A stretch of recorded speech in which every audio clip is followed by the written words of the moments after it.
Thomas Reed adjusted the collar of his uniform as he stepped off the shuttle, his gaze sweeping over the sprawling outpost that buzzed with activity.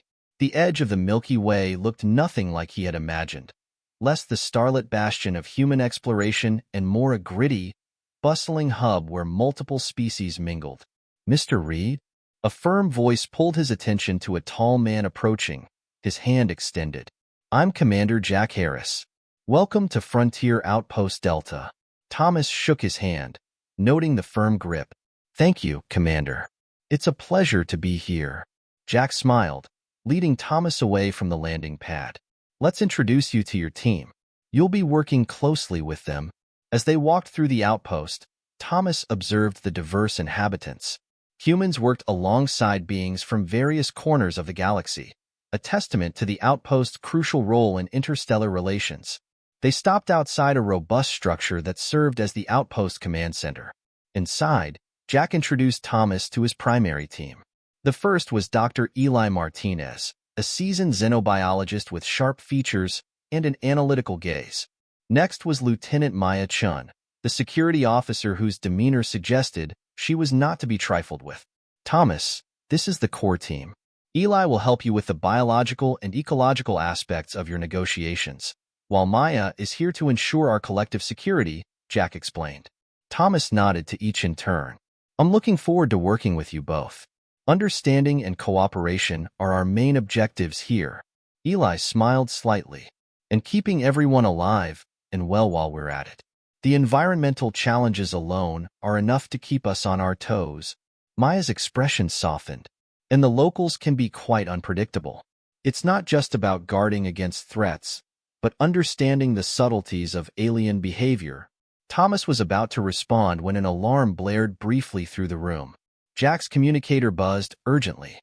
"Excuse me," Jack said, stepping aside to answer the call. His brow furrowed as he listened. Then he turned back to the group. "There's a situation at the eastern sector, some kind of dispute between the mining crew and a local species. Thomas, this is a good first assignment for you. See what you can do to ease tensions." Thomas exchanged a look with Maya, who nodded. "Let's assess the situation firsthand," she suggested.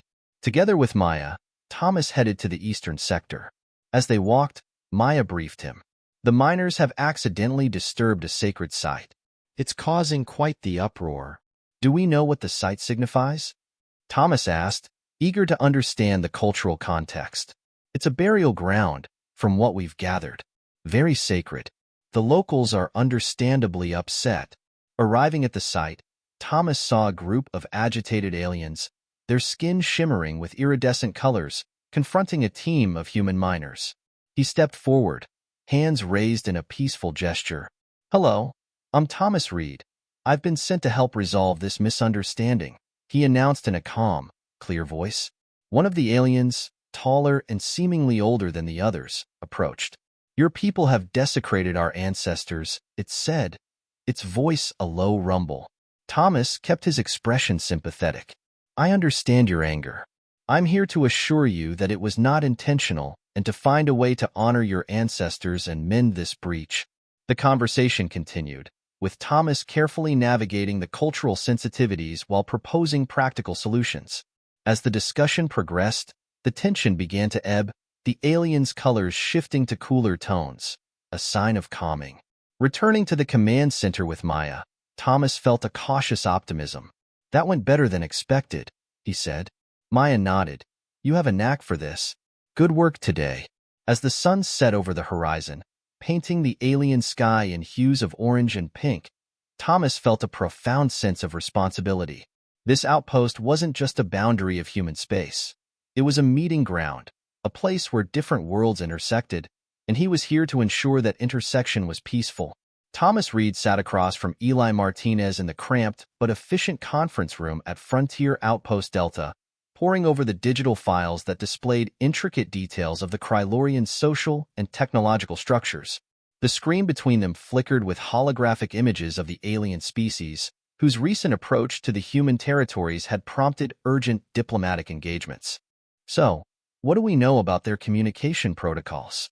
Thomas asked, tapping a finger on the table, syncing his tablet with the display. Eli adjusted his glasses, scanning through the data.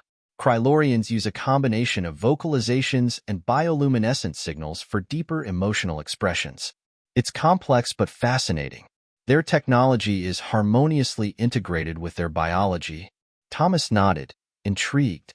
That could explain their unintentional environmental impacts. Their tech isn't just used. It's part of them. At that moment, Jack Harris and another team member, Michael Turner, a cultural anthropologist, entered the room. Michael's expertise was in alien civilizations, and his insights would be critical. Jack gestured to Michael. Michael's been on the ground with the Krylorians before. He'll help you understand the nuances. Michael extended his hand to Thomas. Good to finally work with you directly, Thomas. The Krylorians are unique. Their perspectives on territory and coexistence are quite unlike anything we've encountered. Glad to have you on board, Thomas replied, shaking his hand. We need to ensure that our first official meeting goes smoothly.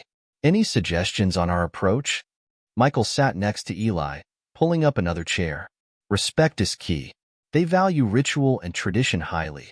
Our greeting, our mannerisms, even our posture will communicate a lot about our intentions. Eli chimed in. Also, their leader, Art Hacks, is particularly sensitive to direct eye contact. It's seen as a challenge rather than a sign of honesty, like we often interpret it. Noted, Thomas murmured, making mental notes. And the environmental issues? Jack answered, That's your arena, Thomas. They don't realize the extent of the disruption their technology causes to our energy fields. It's accidental, but ignorance isn't an excuse anymore, not when it risks lives. With a plan beginning to form, Thomas suggested, Let's simulate a few conversational scenarios. Michael, you take the lead as Art Hacks. I want to test our approach.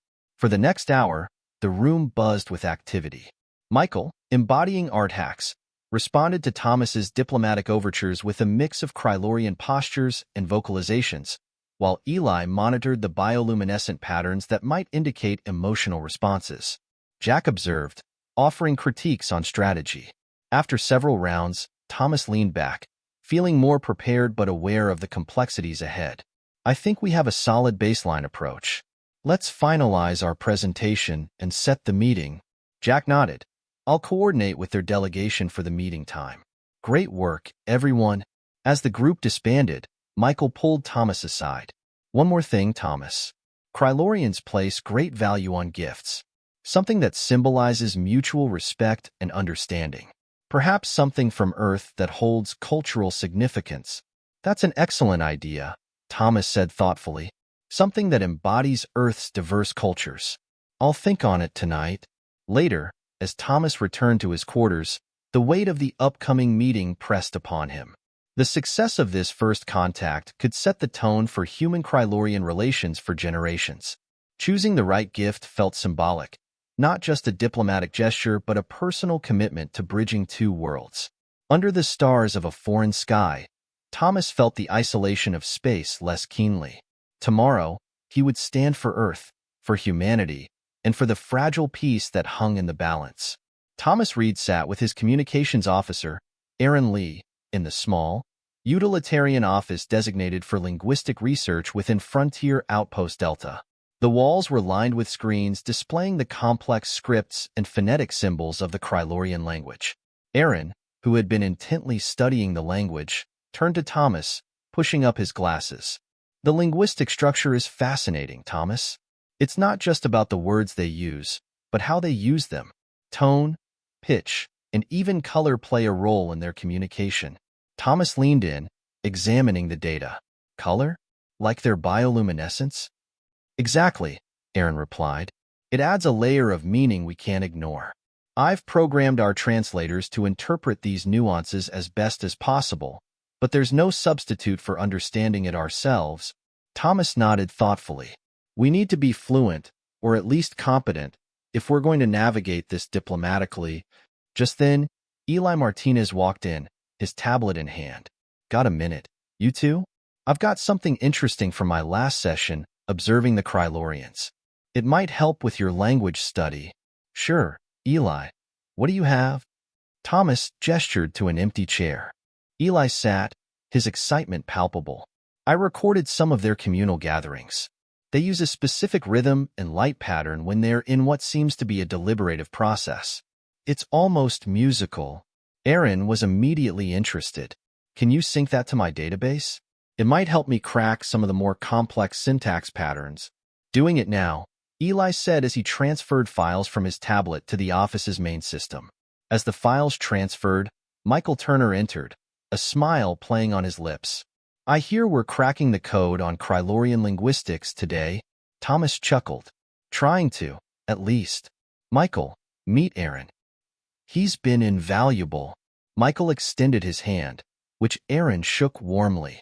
Any insights that help us avoid diplomatic faux pas are more than welcome. The four men spent the next few hours deep in discussion, analyzing Eli's recordings and integrating them with Aaron's linguistic models. They focused particularly on the aspects of communication that could easily be misunderstood. See here, Aaron pointed at a series of waveforms on the screen. This pattern shows up every time they mention their leadership or decision-making. I think it's a form of reverence, or maybe formal acknowledgement. Good catch, Michael said. Respect for authority is huge for them. Misinterpreting that could be disastrous. Thomas, absorbing every piece of information, finally stood, stretching his back. All right, let's summarize what we've got.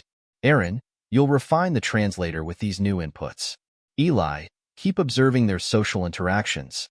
Anything more on their nonverbal cues could be crucial.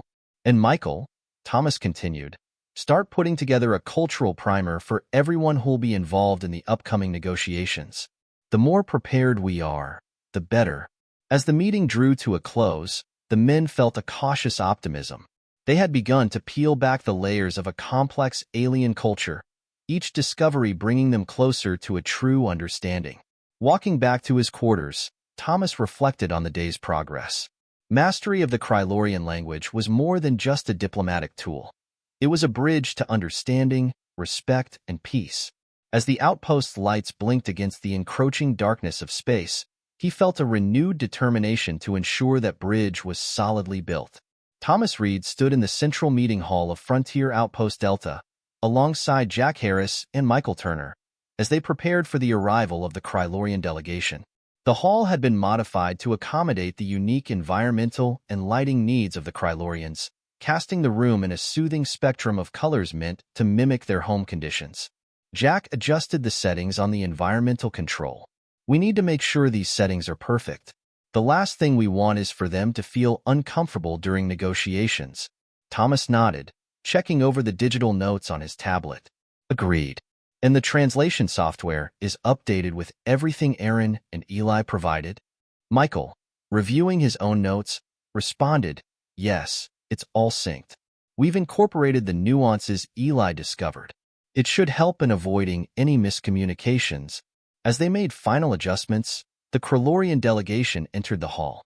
The lead delegate, a tall figure named Artax, was accompanied by Lyra, their chief scientist, and several advisors.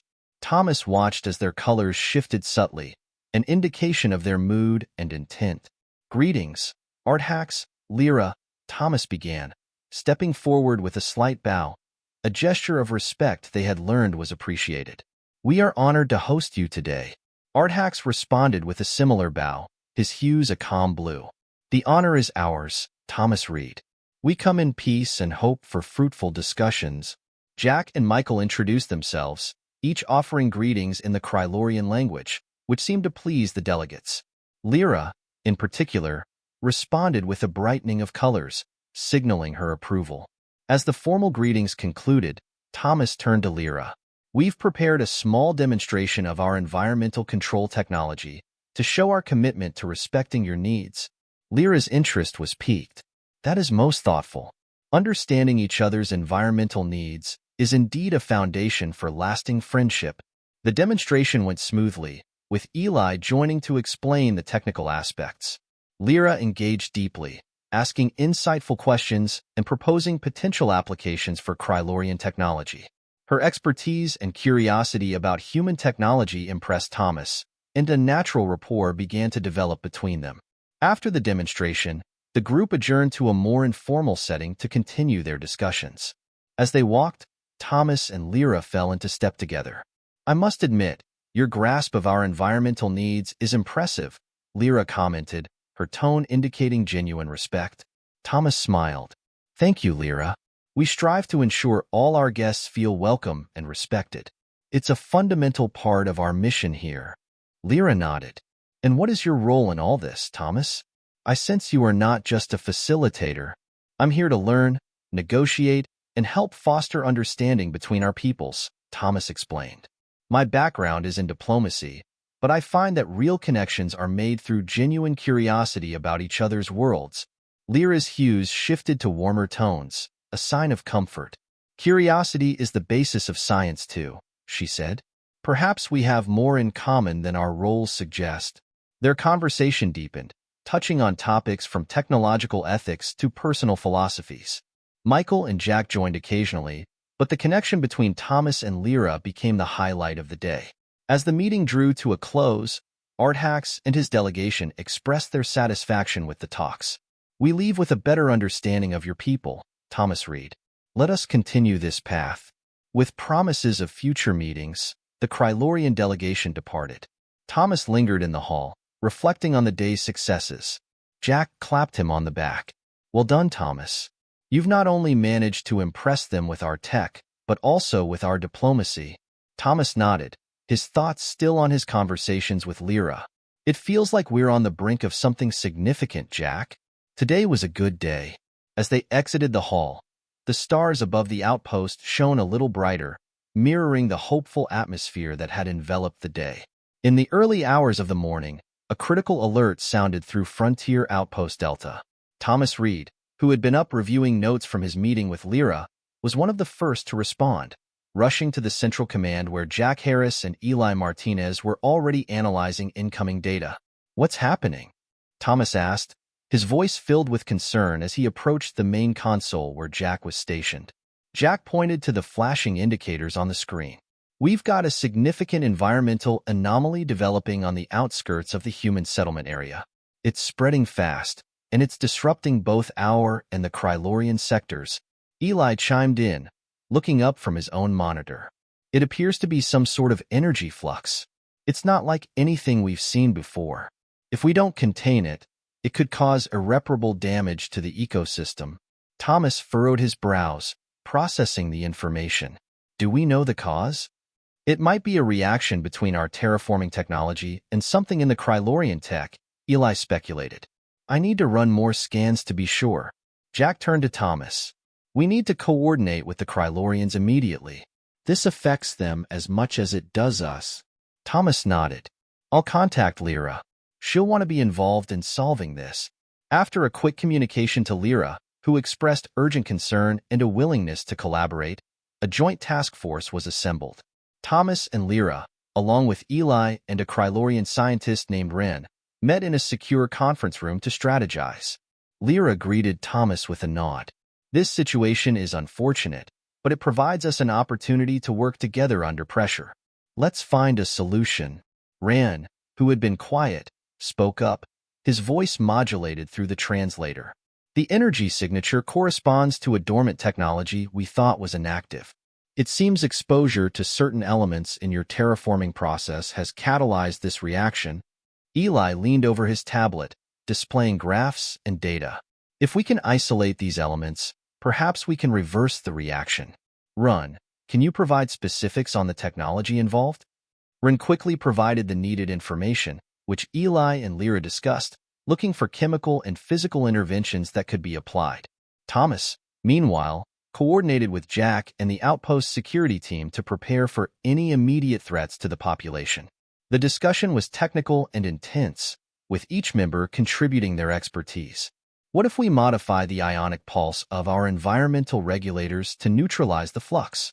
Eli suggested. Lyra considered this, discussing it with Rion in their fluid, luminescent language before responding.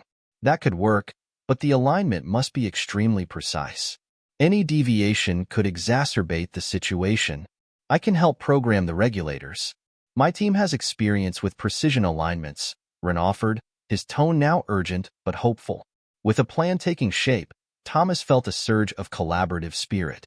Let's get to work then. Time is not on our side. For the next several hours, the combined teams worked tirelessly.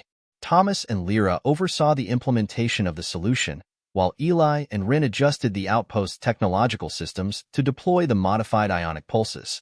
As the sun began to set, casting a golden light over the outpost, the environmental monitors finally showed the anomaly receding. The immediate crisis was averted, and while there was still much to do, relief was palpable among the team. Lyra turned to Thomas, her expression one of exhausted satisfaction. This was a close call, but it shows that together, we can overcome great challenges.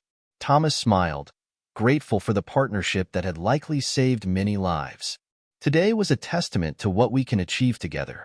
Let's keep this spirit alive. As the teams disbanded, heading off for some well-deserved rest, Thomas lingered, watching the stars come out. The galaxy felt a little less hostile tonight, and he knew that it was the shared efforts of humans and Krylorians that had made the difference. In the wake of the environmental crisis resolution, Thomas Reed and Lyra convened a meeting with both human and Krylorian leaders to discuss the lessons learned and future preventive measures. The meeting room was set with multiple holographic displays, showing detailed analyses of the recent anomaly and the combined efforts that had led to its containment. Jack Harris opened the discussion, his voice resonant in the quiet room. Thanks to everyone's efforts, we managed to avert a potential disaster. It's imperative we discuss how we can prevent similar incidents in the future and strengthen our cooperation. Lyra nodded, her bioluminescent glow soft but steady. Our technologies interacted in an unforeseen way. This incident has provided us with valuable data.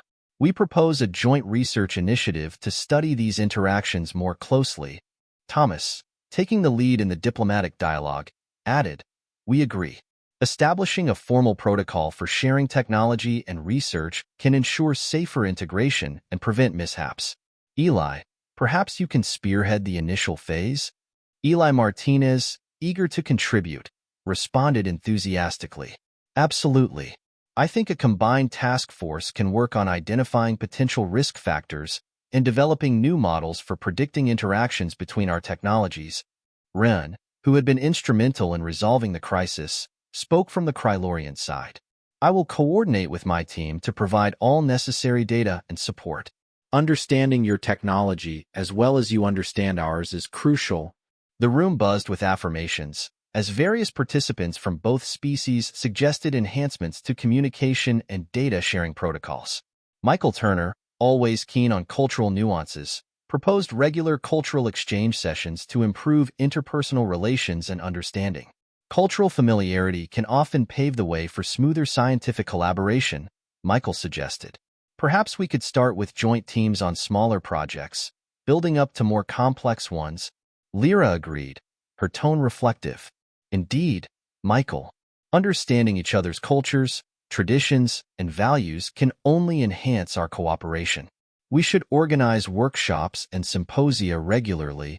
Jack made notes on a digital pad, organizing the flood of suggestions into actionable items. I'll have these formalized into a draft cooperation agreement. Thomas, could you and Lyra review it before we circulate it for broader feedback? Of course, Jack, Thomas confirmed, sharing a glance with Lyra, who nodded in agreement. As the meeting drew to a close, Thomas stood to summarize the progress made. Today marks a significant step forward not only in resolving conflicts but in preventing them. Our success has shown that when we come together with a common goal, our potential is limitless. The delegates from both groups expressed their optimism about the future, shaking hands, or the Krylorian equivalent, with genuine warmth. As they left the room, Thomas and Lyra lingered to discuss the next steps. Lyra, your insight today was invaluable. I believe our teams will achieve great things together, Thomas said, genuine admiration in his voice. Lyra's colors brightened, a sign of her pleasure. And your leadership brought us together at critical moments, Thomas. I look forward to our continued collaboration. With a final nod to each other, they went their separate ways, committed to their shared goals. The corridors of Frontier Outpost Delta felt alive with the promise of new beginnings and a deeper, mutual understanding that seemed to permeate the very walls of the station. Thomas, walking back to his office, felt a profound sense of accomplishment. The galaxy seemed a little smaller today, its mysteries less daunting when faced as allies. Later in the evening, after a long day of discussions and planning, Thomas Reed walked along the observation deck of Frontier Outpost Delta, the stars a brilliant tapestry outside the panoramic windows. He was joined by Jack Harris, who seemed contemplative as they both gazed out into the vastness of space. "Jack," Thomas began, breaking the silence, "today felt like a turning point.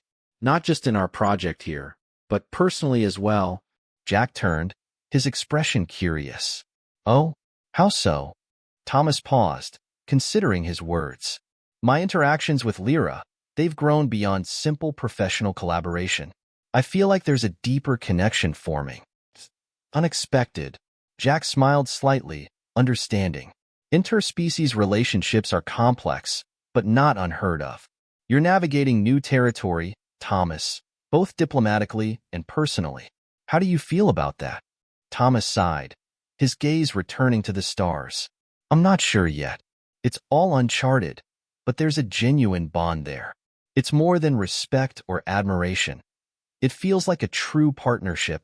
You know, relationships like these can be powerful, but they also require a lot of understanding and compromise," Jack advised, leaning against the railing. "Especially with the cultural and biological differences you two would face." Thomas nodded. "I know, and I'm prepared to learn, to adapt. But I also wonder how it would be perceived. By our team, by the Krylorians." Jack clapped him on the shoulder. "You've handled everything else thrown your way with integrity and intelligence. I'm sure you'll figure this out too. Just make sure to keep communication open, both with Lyra and with the rest of your team." Encouraged, Thomas felt a resolve firm within him. "Thanks, Jack. I think I'll talk to her, see where she stands on this." "Good man. Now, let's head back. We've got another big day tomorrow," Jack said, leading the way. The next morning, Thomas sought out Lyra, who was overseeing the integration of a new environmental monitoring system. He waited until she was free, then approached her, his heart beating with a mix of anticipation and nerves. "Lyra, do you have a moment?" Thomas asked, his tone more formal than he intended. Lyra turned, her face brightening, which Thomas had learned to interpret as a smile. "For you, always. What is on your mind?" Thomas took a deep breath. "Lyra, over the past weeks, working together, I've come to value our relationship deeply. I feel there is something significant between us, beyond our professional collaboration." Lyra's colors shifted, reflecting a complex mix of emotions. "Thomas, I share your feelings. I too sense a connection that is rare, but it is not without its challenges." "I know," Thomas replied, his voice steady, "and I'm willing to face those challenges if you are. I think what we have could be something truly special, not just for us, but as a symbol of unity between our peoples." Lyra paused, considering his words. "It would require patience and understanding from both of us. Our cultures, our very biologies are different. But I too am willing to explore this path with you." Relief and happiness coursed through Thomas. "Then let's take it one step at a time, together." They agreed to continue their discussions in private, planning to navigate their relationship with the same careful diplomacy that characterized their professional efforts. As Thomas left the lab, he felt a lightness he hadn't experienced in a long time. The future was uncertain, filled with potential complications and challenges, but also possibilities. Possibilities that now seemed within reach. In the quiet of the early morning, Thomas Reed sat in his office at Frontier Outpost Delta, reflecting on the journey that had brought him to this point. The outpost was peaceful, with most of its inhabitants still asleep. He was joined by Jack Harris, who had come to discuss the final preparations for a significant upcoming conference with representatives from various civilizations, including the Krylorians. Jack laid out the agenda on Thomas's desk. "We've got a solid lineup of topics, Thomas. Environmental stewardship, technological exchange, cultural integration. This conference is going to set the stage for the next decade of interspecies relations." Thomas nodded, feeling the weight and excitement of the occasion. "It's incredible, Jack. We started with cautious negotiations, and now we're leading discussions on galactic cooperation. It's a testament to what we can achieve through understanding and dialogue." "Yes, And your relationship with Lyra has become a symbol of what we're trying to accomplish on a larger scale, Jack added, giving Thomas a knowing look. How are things there, if you don't mind me asking? Thomas smiled, his thoughts turning warm. It's going well. We're learning a lot from each other. It's about more than just personal feelings. It's about bridging two worlds. Jack chuckled. Well, just make sure to keep some of that diplomatic skill for the conference. Speaking of which, we need to finalize your keynote speech. The theme, as you know, is unity and diversity. As they sifted through notes and drafts, Eli Martinez knocked and entered, a pile of reports in hand. Morning, guys. I've got the latest environmental data for the conference. Looks like our joint initiatives are paying off. Emission levels are down, and biodiversity is up in the sectors we've been monitoring. That's fantastic, Eli. Include that in the presentation. It's a concrete example of how collaboration can lead to real results, Thomas suggested, his mind already weaving it into his speech. Eli nodded, setting the reports down. Will do. Oh, and Lyra sent over the latest compatibility analysis for the tech integration project. She's suggesting a few tweaks before we present it. Thanks, Eli. I'll go over it with her later today, Thomas said, his professionalism mixed with a hint of personal warmth at the mention of Lyra's name. After Eli left, Thomas and Jack spent the next few hours discussing the finer points of the conference, ensuring every detail was polished. The conversation eventually steered back to the broader implications of their work. Jack leaned back in his chair, thoughtful.